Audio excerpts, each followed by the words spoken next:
I just saw Kumbalangi Nights and today there won't be any funny intro, just some peace and quiet. What are you doing? Whoa! How long have you been standing there? I don't know. Who do you talk to? Just some people on YouTube. What about? Nothing really, just this movie I saw. Tell me, were you talking about me? No, but maybe I should? No, you shouldn't. You should only do as I tell. Whatever, let's get started.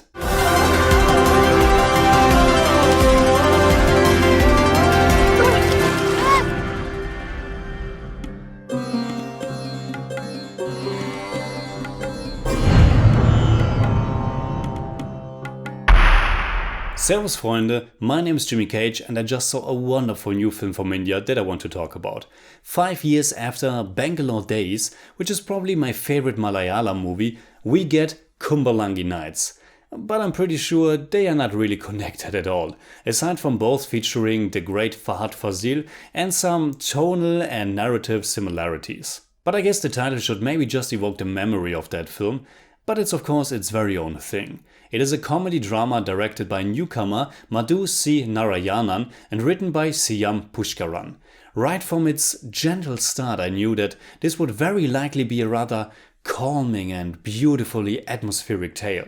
The opening credits are stretched over a very long period of time in which we get slowly immersed in the place of Kumbalangi, which is this small fishing village in Kochi on the southwest coast of India.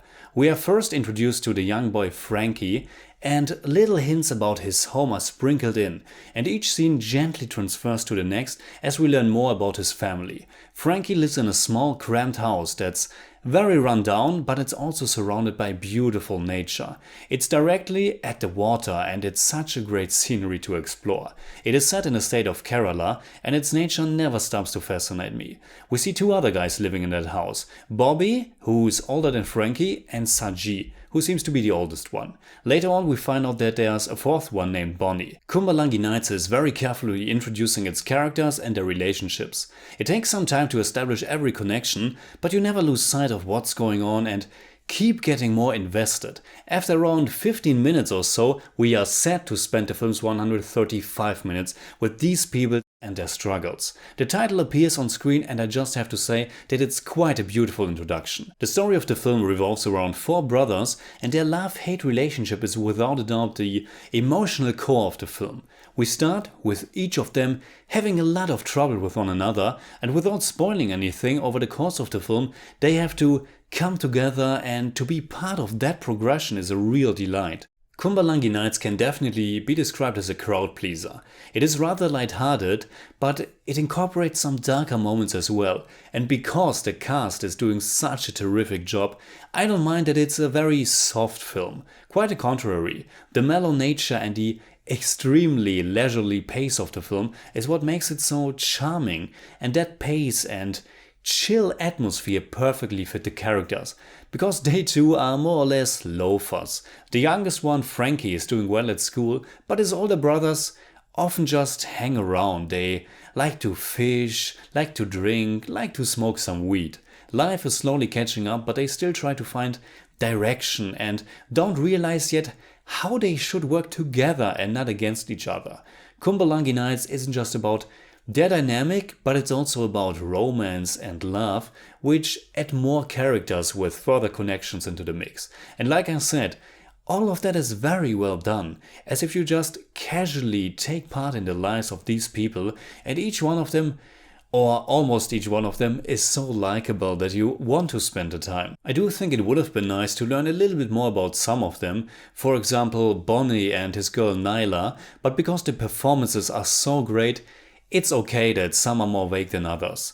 Bobby just got romantically involved with Baby, who comes from a better background than himself, which is why he has to try to improve his job prospects so that her family can accept the marriage proposal. And the one who has to approve, not because it's a law, but because it's still very much the social norm, is her new brother-in-law Shami. Now, as I've said, the acting in this was fantastic, pretty much by everybody, but two stood out for me, and one of them is of course Fahad Fazil.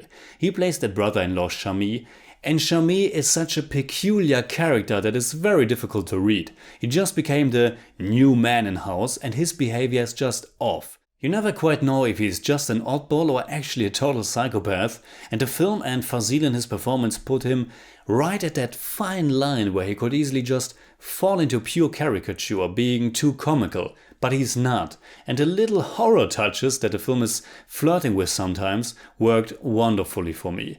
They brought some surprisingly different shades of humor into the film and didn't take away from his actual manners. And where the film finally goes is very rewarding and a strong conclusion that underlines its message and themes. The other standout performance for me comes from Subin Shahir, who I already loved in last year's Sudani from Nigeria. He plays the oldest brother Saji. He has some anger issues and is constantly fighting with Bobby. Shahir has probably the most challenging scenes in the film. His character is going through very heavy changes and miseries, and Shahir is bringing each and every emotion you can imagine. He's angry, he's soft, he's funny, he's fierce, he is busting his brother's balls, literally, but he's also at his side when he needs him. His character and performance is the most fleshed out and diverse, and I loved every minute of him on screen. I also really enjoyed the banter between Bobby and Baby, played by Shay Nigram, and the total newcomer Anna Ben. The film has some really sweet moments, like the scene when Baby is not giving up so easily and chases Bobby into the water as he's trying to get away by boat.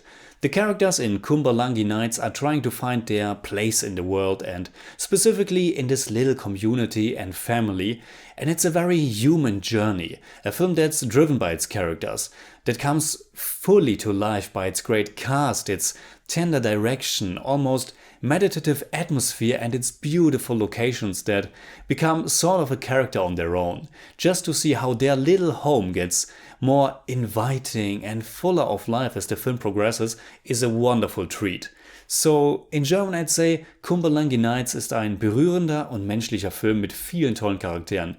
Von manchen hätte ich gerne mehr erfahren, aber die tollen Schauspieler, der wunderbare Rhythmus, die Kamera, die Musik und die Art, wie der Film seine Geschichte entfaltet, ist einfach poetisch.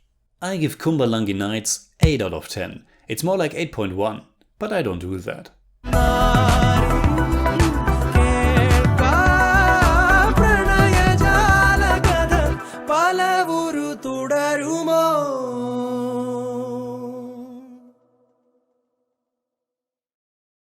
Alright, that's it like always. Comment below and let me know what you think about Kumbalangi Nights. I hope the Bodymeister will join us for the next review. Until then, you can hit me up on Twitter, Facebook and Instagram simply at TheJimmyCage. And if you enjoyed this episode, please give me a thumbs up, share, subscribe, whatever you like. And make sure you hit that bell for all I have to tell.